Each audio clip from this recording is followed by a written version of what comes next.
We provide you the platform to turn your dreams into reality. Give wings to your aspirations with KR Mangalam University. Uttar Pradesh के मुख्यमंत्री योगी आदित्यनाथ ने मुरादाबाद में करोड़ों की लागत से बने अटल आवासीय विद्यालय का उद्घाटन करते हुए समाजवादी पार्टी पर तीखा हमला बोला है और कहा है कि भाजपा की योजनाएं तुष्टीकरण नहीं बल्कि संतुष्टीकरण पर आधारित है। इससे साफ कहा कि जो लोग कभी सत्ता को तुष्टीकरण की दुकान बनाकर बैठे थे वे आज न घर के हैं और न घाट के।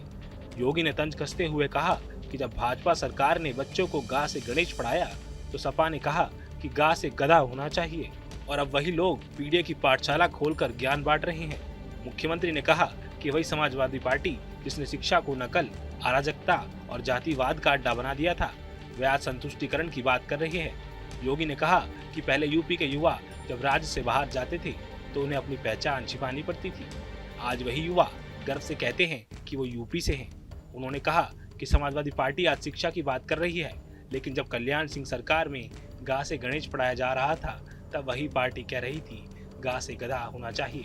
जहां पर भारतीय जनता पार्टी बच्चों को संस्कारों के साथ जोड़ करके विघ्नहर्ता गौ से गणेश के नाम पर पढ़ाती थी, वहीं समाजवादी पार्टी ने गणपति की भी अवमानना करते इन्होंने गौ से गधा पढ़ाने का काम किया था।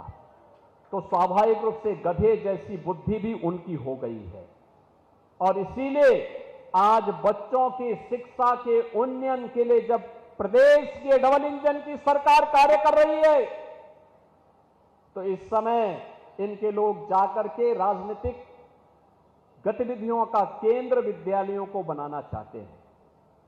बहनों और भाइयों, कौन नहीं जानता है कि समाजवादी पार्टी ने प्रदेश की शिक्षा व्यवस्था को कैसे तहस नहस कर किया था, कैसे किया था, हर व्यक्ति जानता है। शिक्षा के स्तर को गिरा दिया था, शिक्षकों की भर्ती नहीं की थी, लगातार भाई भतीजेवाद के नाम पर प्रदेश के अंदर पूरी व्यवस्था को छिन्न भिन्न करने का काम किया था। एक हर जिले में इनके माफिया थे, वन जनपद एक माफिया, एक जनपद एक माफिया के नाम पर, वन डिस्ट्रिक्ट वन माफिया के नाम पर प्रदेश को दंगों की आग में झोंका था, अराजकता का तांडव हुआ था।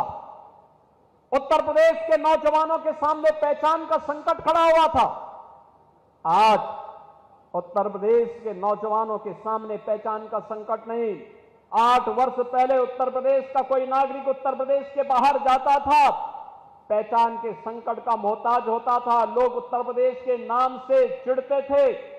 आज 8 वर्ष के बाद मैं दावे के साथ कह सकता हूं, उत्तर प्रदेश का नौजवान, उत्तर प्रदेश का कोई नागरिक जब उत्तर प्रदेश के बाहर जाता है, सामने किसी को परिचय कोई पूछता है कहां से आए हैं, तो अगर उत्तर प्रदेश का नागरिक कहता है कि मैं उत्तर प्रदेश से हूं तो सामने वाले का चेहरा खिलता हुआ दिखाई देता और कहता वाह उत्तर प्रदेश से। अब उत्तर प्रदेश अपनी विरासत और विकास की इस यात्रा पे गौरव की अनुभूति करता है।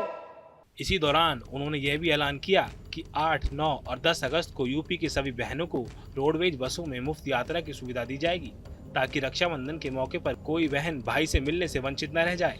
योगी ने विपक्ष पर निशाना साधते हुए कहा कि भाजपा की योजनाएं किसी जाति या मजहब के हिसाब से नहीं चलती बल्कि हर जरूरतमंद तक पहुंचाई जाती हैं। यही है असली संतुष्टीकरण। यही नहीं, आज ये लोग आ का मतलब अनार या अमरूद नहीं कुछ और पढ़ा रहे हैं और भारतीय संस्कृति और संस्कार से बच्चों को काटने की कोशिश कर रहे हैं।